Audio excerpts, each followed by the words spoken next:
هنا صوت حزب النهضة الإريتري. هنا صوت حزب النهضة الإريتري. صوت حزب النهضة الإريتري من أجل إسقاط نظام الهجرة الشمولي وتعريته وإحلال البديل الديمقراطي الملبي لتطلعات شعبنا. هنا صوت حزب النهضة الإريتري. كما يعبر عن معاناة المستضعفين من أبناء شعبنا الإريتري. القسم العربي في إذاعة صوت حزب النهضة الإريتري، منبر الحزب وصوت المستضعفين من أبناء شعبنا، يأتيكم في أيام الاثنين والجمعة باللغة العربية، وكذلك أيام الثلاثاء والخميس باللغة التجرينية من كل أسبوع من إعداد مكتب إعلام الحزب. تتابعون أولى فقرات بثنا اليوم الاثنين 10 من سبتمبر 2018، النشرة الإخبارية، ثم تليها دائما فقرات من التقارير والتعليقات واللقاءات السياسية التي تسلط الضوء على مجريات الأحداث في داخل إريتريا وخارجها، وكذلك التطورات الداخلية لحزب النهضة الإريتري. وقتا طيبا وسعيدا نتمناه لكم مستمعينا الأعزاء أينما كنتم مع فقرات بث القسم العربي في إذاعة صوت حزب النهضة الإريتري. أما الآن ندعوكم لمتابعة نشرة الأخبار، وهذه عناوينها.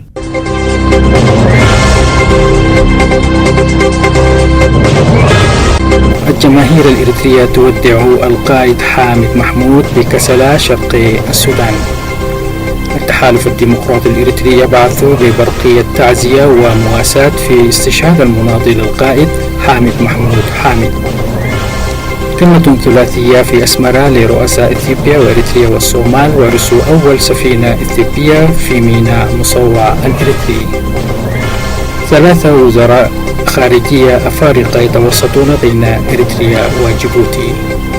كانت هذه عناوين النشرة، وتتابعون تفاصيلها عقب هذا الفاصل القصير من صوت حزب النهضة الإريتري.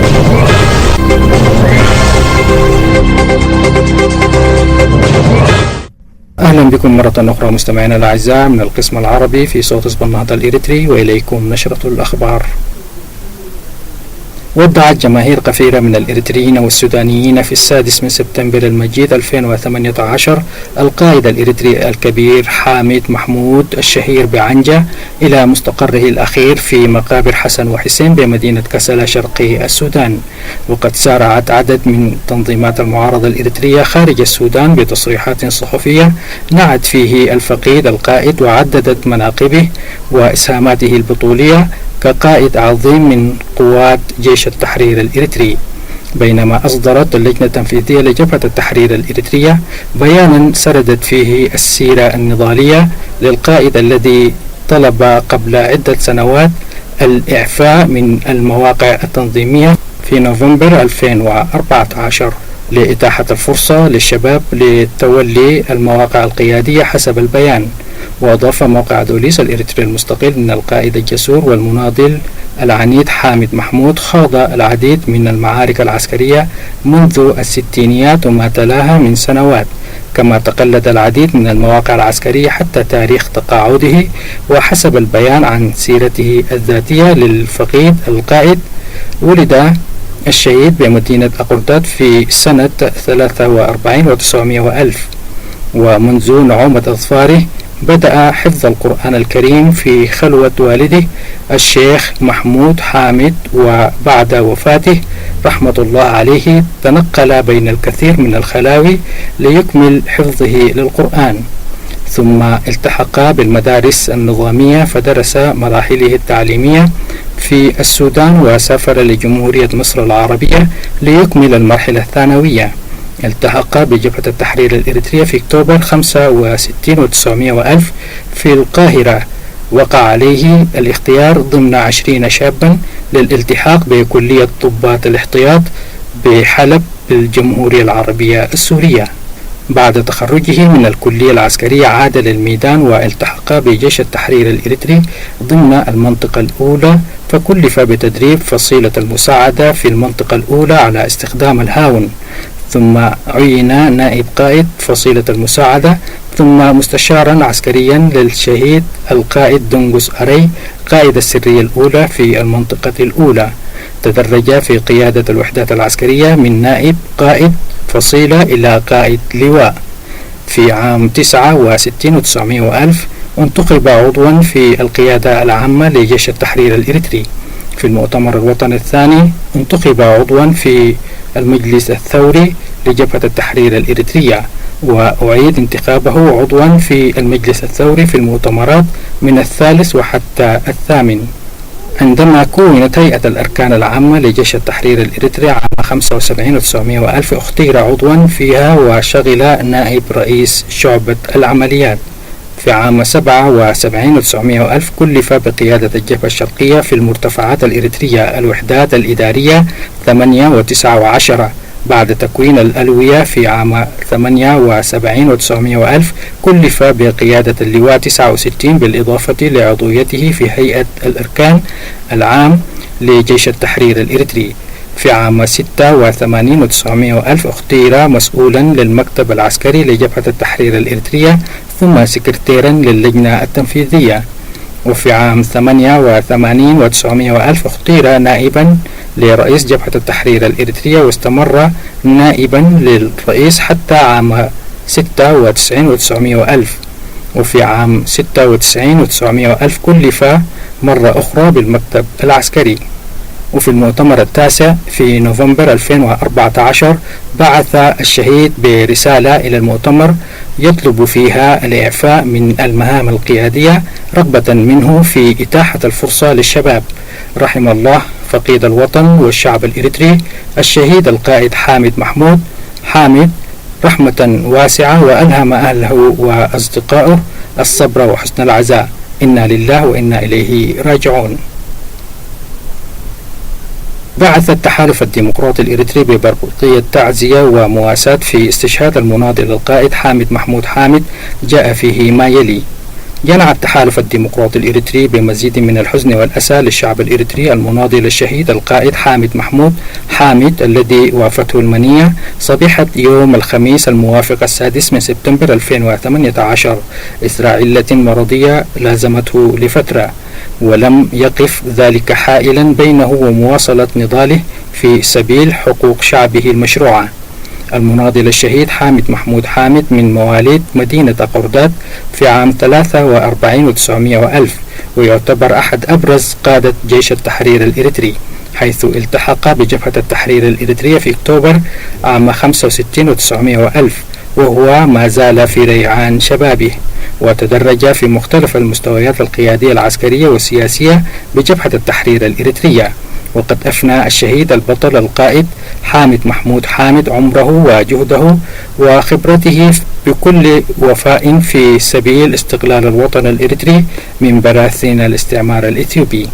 بعد التحرير واصل المناضل الشهيد حامد محمود حامد نضاله الدؤوب ضد النظام الدكتاتوري للهيغدف في سبيل تحقيق التغيير الديمقراطي الشامل الذي ينشده الشعب الإريتري.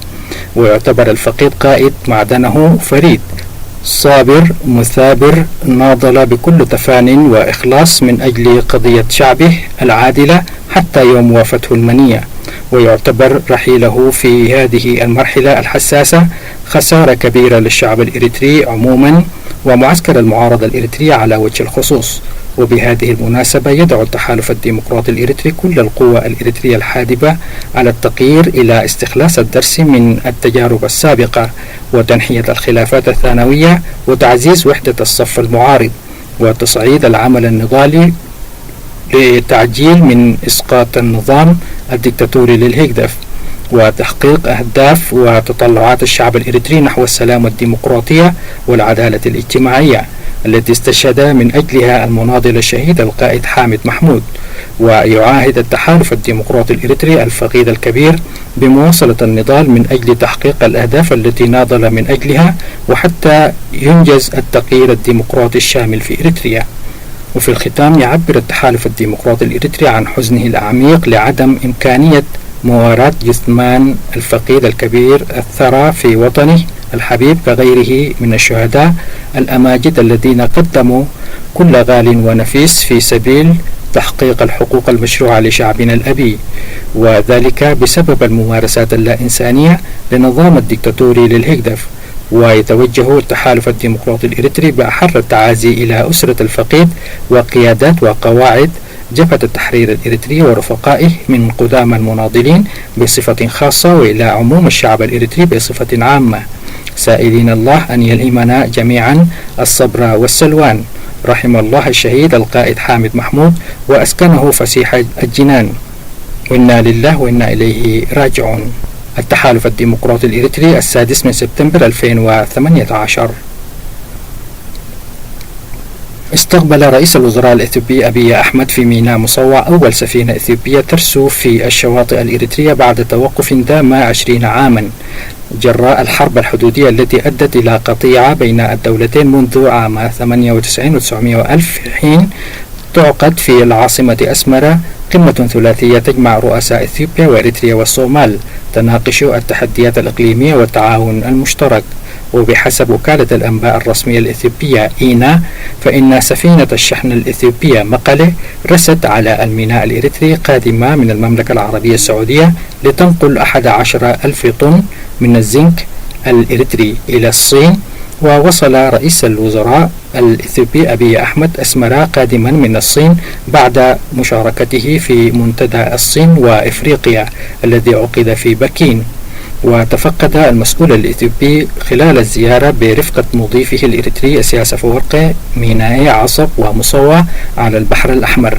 ورغم أنها دولة مغلقة بلا شواطئ بحرية، فإن إثيوبيا تملك أسطولا من السفن التجارية يبلغ عددها 12 سفينة أطلقت عليها أسماء عواصم الأقاليم الإثيوبية، ومقلة التي رست في 5 سبتمبر 2018 في مصوع تحمل اسم عاصمة عرقية التجراي المسيطرة. وأضافت الشرق الأوسط أن إثيوبيا كانت تستخدم الموانئ الإريترية قبل نشوب الحرب بينها وجارتها التي استقلت عنها في عام 91 و900 ألف، ثم نقلت أسطولها البحري إلى ميناء جيبوتي واعتمدت عليه كليا في تجارتها الدولية. وفي 9 يوليو الماضي وقع البلدان معاهدة سلام وأعلنا بدء صفحة جديدة من الاتصالات والعلاقات أنهت حالة الحرب بين البلدين التي استمرت 20 عاما. واعترفت إثيوبيا بالحقوق الإريترية في مثلث بادوني الحدودي. وبحسب الوكالة الرسمية الإثيوبية فإن زيارة أبي أحمد لإريتريا تتضمن عقد قمة ثلاثية في أسمرة بينه والرئيس الإريتري إسياس أفورقي والرئيس الصومالي محمد عبد الله فرماجو. ونقلت الوكالة عن وزير الإعلام الإريتري يمانة جبر مسقل إن الرئيس الصومالي سيعقد قمة ثلاثية. وقال أفورقي وأبي أحمد سيناقشان تنفيذ إعلان السلام والصداقة الذي تم توقيعه بين البلدين في 9 يوليو 2018. توجه وزير الخارجية الإثيوبي ورقني جابيو ووزير الخارجية الصومالي أحمد عيسى ووزير الخارجية الإريتري عثمان صالح لدول القرن الإفريقي للوساطة بين إريتريا وجيبوتي. ويأتي هذا التحرك بعد توصل قادة الدول الثلاثة إلى توافق في الآراء لإحلال السلام في القرن الإفريقي وفقا لما ذكرته وكالة الأنباء الإثيوبية. وأضاف الوطن المصري إنه من المتوقع أن يناقش الوزراء مع المسؤولين الجيبوتيين حول إعادة علاقات البلدين إلى طبيعتها، وتتنازع إريتريا وجيبوتي بشأن حدودهما المشتركة لا سيما بجبل دميرة. ووقعت إثيوبيا وإريتريا والصومال اتفاق إعلان مشترك حول التعاون الشامل في 5 سبتمبر 2018. وعقد توقيع اتفاق إعلان مشترك حول التعاون الشامل بين رئيس الوزراء الإثيوبي أبي أحمد والرئيس الإريتري إسياس أفورقي والرئيس الصومالي محمد عبد الله فرماجو في القمة الثلاثية على تعزيز العلاقات الإقليمية في أسمرة. ووافقت حكومات إثيوبيا والصومال وإريتريا في تعزيز العلاقات التاريخية وتحقيق أهدافها النبيلة لتعزيز التعاون الشامل من أجل شعوبها، وبناء العلاقات السياسية والاقتصادية والاجتماعية والثقافية وأمنية وثيقة، والعمل في التنسيق من أجل تعزيز السلام والأمن في المنطقة، وإنشاء لجنة مشتركة رفيعة المستوى لتنسيق الإعلان المشترك.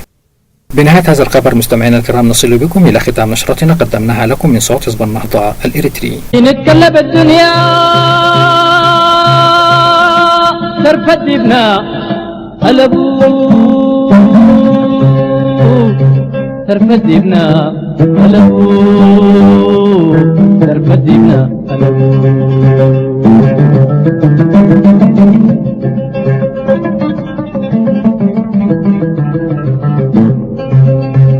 حقنة الأبيات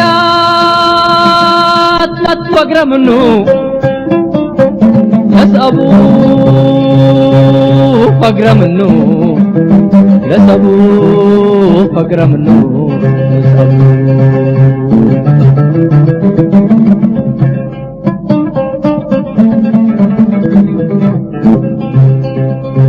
حقي مدركا يدا وحقو حقا مسكبو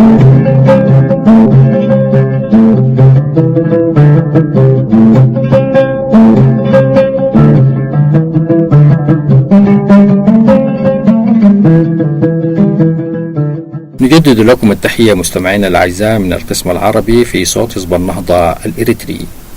وفيما يلي تتابعون نص تصريح رئيس المجلس الوطني الإريتري للتغيير الديمقراطي.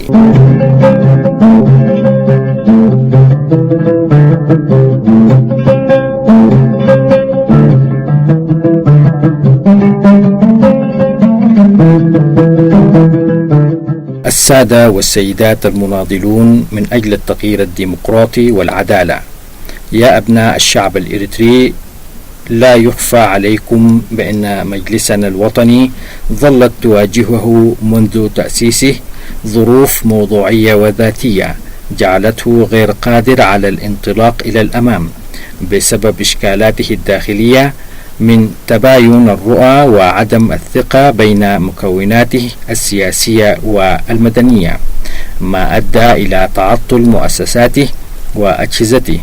وقد بذلت وما زالت تبذل من كل القوى الحادبة على التغيير الديمقراطي جهود مضنية لحل تلكم الإشكالات حتى يكون المجلس الوطني قادرا على الانطلاق إلى الأمام ويحقق أهدافه المرجوة، حيث انتظمت صفوف التنظيمات السياسية بالمجلس الوطني في حوارات ومشاورات معمقة لتقريب وجهات النظر وتضييق هوة الخلاف وإدارة ما يمكن إدارته، امتدت لفترة طويلة كان آخرها إن اتفقت التنظيمات 18 على عقد المؤتمر الوطني الثاني وإنجاحه.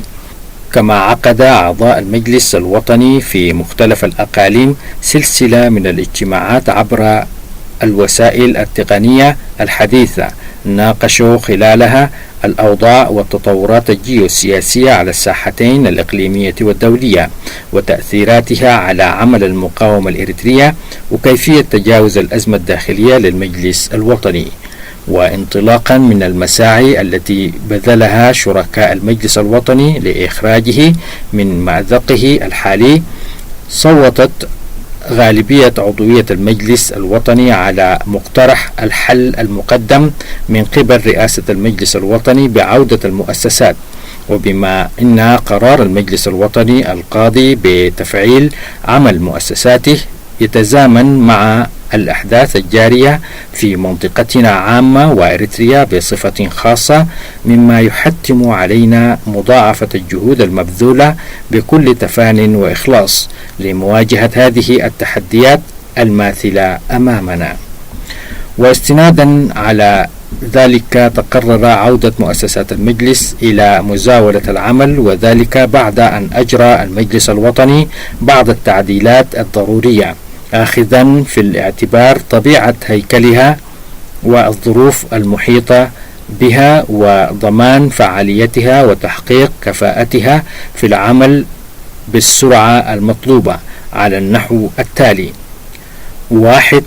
عودة المؤسسات بمن تبقى من عضويتي المكتب التنفيذي واللجنة التحضيرية والعمل على مائدة مستديرة كفريق واحد. 2. أن يعملا بالتشاور والتعاون مع اللجنة التنسيقية للتنظيمات السياسية. 3. أن يشرف ويتابع رئيس المجلس الوطني على سير العمل التحضيري وصولا إلى عقد المؤتمر الوطني الثاني وإنجاحه. وتأسيسا على المذكور أعلاه، تقرر أن تبدأ مؤسسات المجلس الثلاثة عملها سويا في إنجاح عقد المؤتمر الثاني للمجلس الوطني بدءا من 13 أغسطس 2018، وبما لا يتعارض مع مهامها ومسؤولياتها بحسب النظم واللوائح المعتمدة. وبهذه المناسبة نناشد كل عضوية المجلس الوطني وكل مكونات المجلس الوطني والقوى الحادبة على إحداث التغيير الديمقراطي بالوقوف إلى جانب المجلس الوطني ومؤازرته وتقديم الدعم اللازم له في كافة المجالات. المناضلون من أجل التغيير الديمقراطي والعدالة أبناء الشعب الإريتري يتطلب منا اليوم جميعا النضال الدؤوب كالأمس تماما لمواجهة كافة التحديات الداخلية والخارجية وتجاوز الإشكالات الموضوعية والذاتية والانطلاق بقوة في طريق النصر لنضالنا الديمقراطي العادل، النصر للمؤتمر الوطني الثاني للمجلس الوطني. حاج عبد النور حاج، رئيس المجلس الوطني الإريتري للتغيير الديمقراطي، 19 من أغسطس 2018. الحوية عيسني يموت مسلم وحيه، الحوية عيسني يموت مسلم وحيه، بالربن مسكبيس نديب ويكي السنية وسرتها يبي قريت تميه حكاية هرتها سمع مهي الحوية عيسني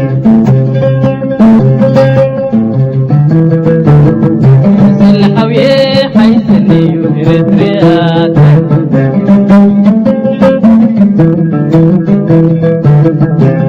الحوية عيسني يموت مسلم وانبر مثل ولاد عيسني يموت مسلم وانبر من ميت دفنوني وقبر سني قبر من اللي حويتهم أتهاجكم الخبر هم لا سحقهم رمدي بهم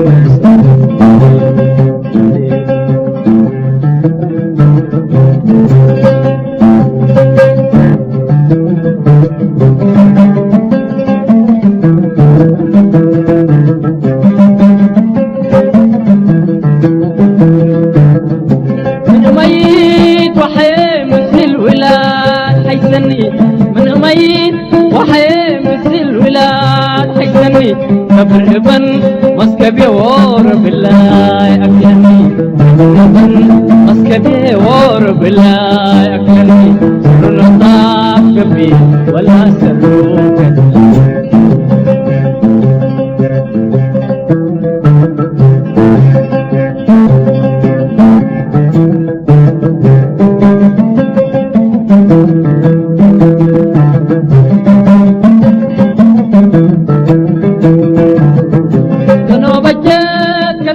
حبعي هليت وستر أنا بجيت كلا تتحبعي هليت وستر أنا بعيت كلا سادي بكل أكان خمسر حقوني قرافهم سكو اللودي مدر وين دي سادنا قدم أباي قلنا الحوية حيسني الحوية الحوية حيسني برياتك الحوية حيسني برياتك الحوية حيسني برياتك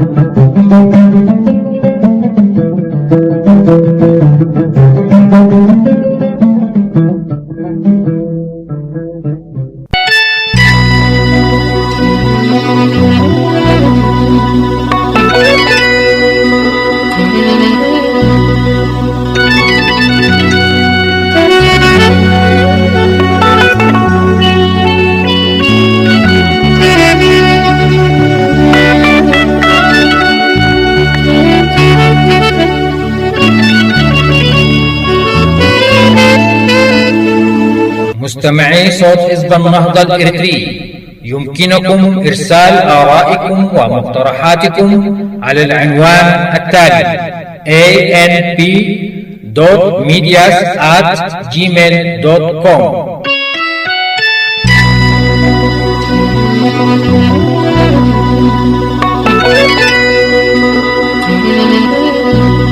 كما يسعدنا مستمعينا الأعزاء أن نرد على كل مقترحاتكم واستفساراتكم بكل اهتمام وتقدير.